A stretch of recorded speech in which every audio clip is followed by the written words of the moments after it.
نسألك يا من هو الله الذي لا إله إلا هو الرحمن الرحيم الملك القدوس السلام المؤمن المهيمن العزيز الجبار.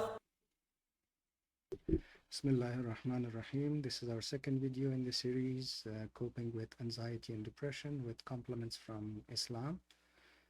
In this video, we're going to do a quick recap of what we talked about last time, and then we're going to go into details of thoughts. So last time we mentioned that anxiety is excessive worrying, which puts your body in emergency alert mode. And that is fight, flight, freeze mode. It generates hot emotions, and it's a natural protective response of our bodies to protect us from danger. When it is severe, it causes panic attacks, and if anxiety is prolonged, it affects your daily life and your performance. Some examples of anxiety are tornado is expected, so you're wondering how to protect yourself, your family. A shooter is on the loose. There's an exam today that you're having and you haven't studied much, and you're feeling sick and you're wondering, what if I have cancer? Depression is negative feelings due to past and present situations. It generates feelings of mistrust, disappointment, and hopelessness, sadness, guilt, fear, etc. When severe, one feels worthless and thinks that they're not worthy of living, and they don't want to do anything, so they stay in the room, in the bed, not getting up, not wanting to do anything, even things like self-care, brushing your teeth, and things like that. So depression and anxiety, they go hand in hand because depression deals with past and present situations, and worrying and anxiety is about future. So the thoughts that are generated in your head, they affect your feelings, they affect how you feel, and eventually those affect your actions. You react to those feelings. It is a vicious cycle because what happens is you have unpleasant feelings, and that those unpleasant feelings generate or make you depressed or anxious. And that depression and anxiety affects your mood, it affects your eating, it affects your sleep. So you have lack of sleep and lack of appetite, and that generates more unpleasant feelings. And that cycle continues until you break it. Thoughts versus feelings. We said that we can't control our feelings. We can't tell to ourselves or to somebody else not to be sad, not to feel guilty. But what we can do is deal with the thoughts. So the thoughts we can handle, and those will indirectly affect our feelings. So thoughts, we say there are of two types. There is true thoughts, that is real issues. There are some real issues in life. And then there's false thoughts, which are unreal perceptions or fears. And these false thoughts could be the exaggeration of true thoughts, or they could just totally be unreal. So if we can separate true thoughts from false thoughts, discard the false thoughts and deal with the true ones, we already got the thoughts we have to deal with to a minimum or to a smaller amount, and then we would be able to deal with that. So here's an example of a thought. Your car doesn't start, and then you think that car is done. Now you worry about buying another car, which is a big expense.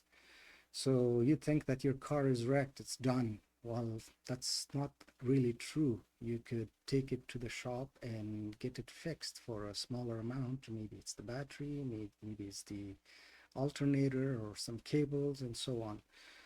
Or you can even call a friend who is familiar with or able to fix cars to do that for you. So the worry of now buying another car, a big expense, might bother you, but it's not real.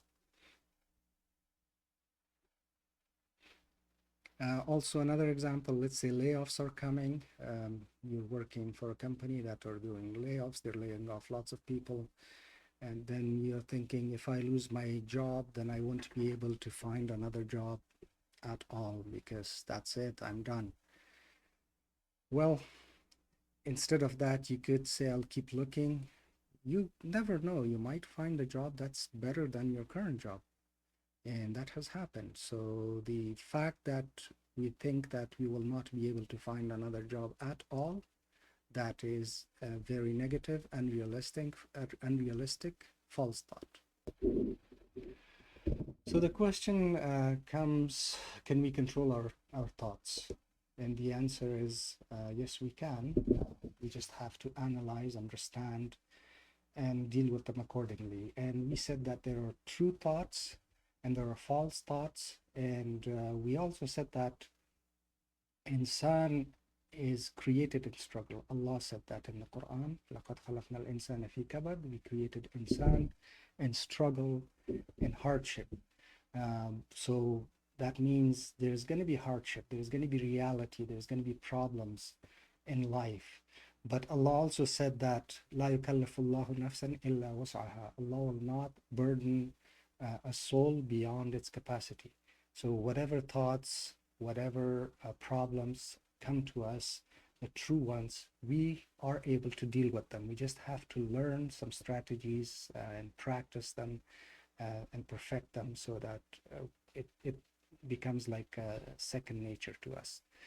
False thoughts, we said they're exaggerated or totally false, and they could be coming from shaitan because there's waswasa and waswas we know about from the Islamic literature that shaitan tries to come from all angles and produce negative or exaggerated or false thoughts in our heads in order to corrupt us, corrupt our beliefs, corrupt our practices, corrupt our worldly life, and whatever the shaitan can. So coping becomes easier and more effective with Islamic faith. So having all these Islamic fundamentals, knowing them, understanding them, and obviously believing them, it helps a lot with implementing these therapies or strategies. And we're not new to true and false and accepting the true and discarding or throwing away the false because from Islamic literature we understand haqq and batil, and the very first pillar of Islam is to witness that there is no God except the only one true God. So that's already something that's built into us. So it's not hard to discard false thoughts. But since thoughts, especially when you are anxious or you have depression, sometimes you get racing thoughts, and that could be a little overwhelming. But there are resources and practices for that as well that can help. It might not be, with the switch of a button, but over time, as you practice, it gets better and better, and then you're able to deal with them just fine. Do we fight our false thoughts? Well, we said haqq and batil, and not every batil is something that you have to fight. Some of them you just stay away from, leave it alone, just move on. You accept or embrace the true ones and discard the false ones. So one example of where we don't fight it is Dajjal. The Prophet ﷺ told us that if you face the Dajjal, which is batil, you don't fight it, you don't hope to face it. You just run away as far as you can from this fitna. And also don't ask to face fitna or face your enemy. So we don't ask for it. But if we do have to face it, and we are in a situation where we're facing it, we have no choice, then we stand our ground. So false thoughts that come to you, just give them free passage to leave. Don't fight. Don't try to convince the source of thoughts. Don't debate. Just understand, recognize this is a false thought, and let it go. Now, thoughts or false thoughts could be worldly or otherwise. So worldly thoughts could be the ones relating to your work and career, your health, family, societal image, wealth, other material things, and so on. While otherwise, or thoughts about akhirah could be as Muslims when they have committed some sins, we all commit sins. They think that God is angry with them and they are not forgivable, and or God has left them alone. I've seen people that have been very anxious and depressed, and they were expressing things like that. I'm too bad to be good, so meaning like I'm done. There's no chance for me anymore. And or I have not done any good in my life. That's also not true. Everybody has done some good in their life. I'm doomed. So those are all false thoughts that you should just acknowledge. Okay, that thought came to my head. I see it. It's a false thought. Let it go. Now, satanic or shaitani thoughts, Allah also tells us in the Quran that وَإِمَّا يَنزَغَنَّكَ مِنَ الشَّيْطَانِ نَزْغٌ فَاسْتَعِذْ بِاللَّهِ إِنَّهُ سَمِيعٌ عَلِيمٌ. So if a thought comes to you, a false thought comes to you, or you're provoked by shaitan, then you just ask for protection of Allah. Ask Allah to protect you from it. Allah is all hearing and knowing. So don't debate the source of false thoughts. Don't try to convince them. You know, if they come from shaitan, shaitan knows more than you do. So don't try to convince or educate shaitan. He already knows. That's his choice. So just my point is, let go of these thoughts. Don't fight them. Don't debate them. Don't do anything else with them. Acknowledge them and let them go the way they came. Let them just leave. And also, you're not your thoughts. So the thoughts that come to your mind, sometimes they are, very disturbing. And that doesn't mean that that is your belief. So that could put you in a very difficult situation where you think, oh, these thoughts come to me, so they must be my beliefs. And because of those beliefs, then I have no place in Akhirah. I'm done. Because there's a hadith that is narrated by Abi Hurairah radiallahu anhu, that says that some people came to the Prophet ﷺ and asked him that we find things in ourselves, like in our minds or in our thoughts, that is huge for us to talk about. And the Prophet ﷺ, surprised, told them that you're finding that kind of thoughts in your head? They said yes. So the Prophet ﷺ says that is the most